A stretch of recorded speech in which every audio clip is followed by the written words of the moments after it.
पंतप्रधान नरेंद्र मोदी यांच्या अध्यक्षतेखाली झालेल्या केंद्रीय मंत्रिमंडळाच्या बैठकीत आधुनिक तंत्रज्ञानाच्या मदतीनं कृषी क्षेत्रात आमूलाग्र बदल करणाऱ्या 7 योजनांना मंजुरी देण्यात आली। यासह 3 रेल्वे प्रकल्पांनाही मंजुरी देण्यात आली आहे।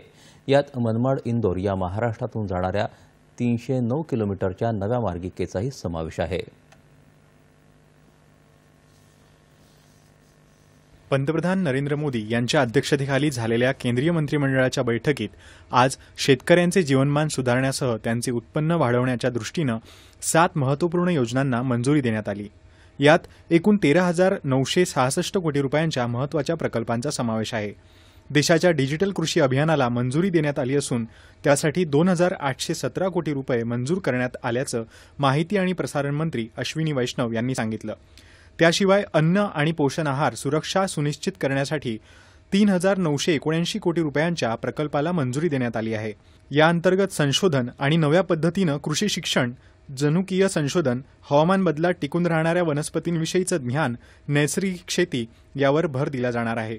पशुधनाच्या शाश्वत विकासासाठी तसंच पशूंचं आरोग्य आणि उत्पादनासाठी 1,702 कोटी रुपयांच्या प्रकल्पाला मंजुरी देण्यात आली। फळबागांच्या शाश्वत विकासासाठी 860 कोटी रुपये, कृषी विज्ञान केंद्रांच्या विकासासाठी 1,202 कोटी रुपये, तर नैसर्गिक जलसंसाधनाच्या व्यवस्थापनासाठी 1,015 कोटी रुपयांचा निधी मंजूर करण्यात आला आहे। 3 रेल्वे प्रकल्पांनाही मंत्रिमंडळानं मंजुरी दिली। यात मनमाड इंदोर या महाराष्ट्रातून जाणाऱ्या 309 किलोमीटरच्या नव्या मार्गिकेचा समावेश आहे। यासाठी 18,036 कोटी रुपयांचा निधी मंजूर झाला आहे, असं वैष्णव यांनी सांगितलं।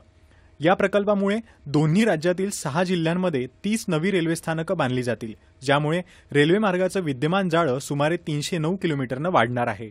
उत्तर महाराष्ट्र के जो धुले और नासिक जिले हैं, ये दोनों जिले इसमें किस तरह से जो एग्रीकल्चरल प्रोड्यूस है, खासकर अनियन है, सोयाबीन है, इन सब के प्रोडक्शन को कैसे एक अच्छे तरीके से मार्केट की तरफ पहुंचा सके।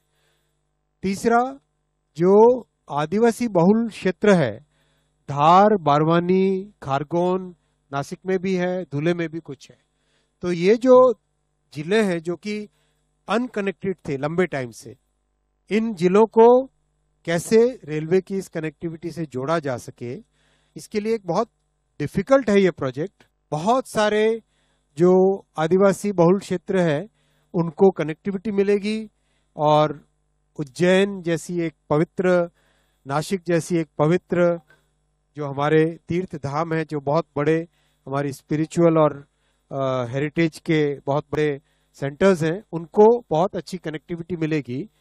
ये बहुत ही एम्बिशियस प्रोजेक्ट है, चैलेंजिंग प्रोजेक्ट है, लेकिन इस प्रोजेक्ट को हाथ में लिया गया है।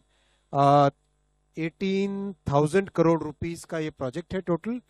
मध्य प्रदेश आणि उत्तर प्रदेशातल्या सर्व मार्गांना मुंबईशी जोडण्यासाठी ही मार्गिका उपयुक्त ठरेल। या पर्यावरणस्नेही प्रकल्पातून 1 कोटी रोजगार उपलब्ध होतील अशी अपेक्षा त्यांनी व्यक्त केली। मुंबई आणि इंदोरला जोडणारा हा सर्वात छोटा आणि वेगवान मार्ग असेल असंही त्यांनी सांगितलं। सेमीकंडक्टर क्षेत्रातल्या देशातल्या 5व्या आणि केन्स तंत्रज्ञानावर आधारित प्रकल्पालाही बैठकीत मंजुरी देण्यात आली। गुजरातच्या सानंदमध्ये उभारल्या जाणाऱ्या या प्रकल्पात दररोज 63 लाख चिप्स तयार केल्या जातील। यासाठी 3,300 कोटी रुपयांची मंजुरी देण्यात आली आहे, असं वैष्णव यांनी सांगितलं।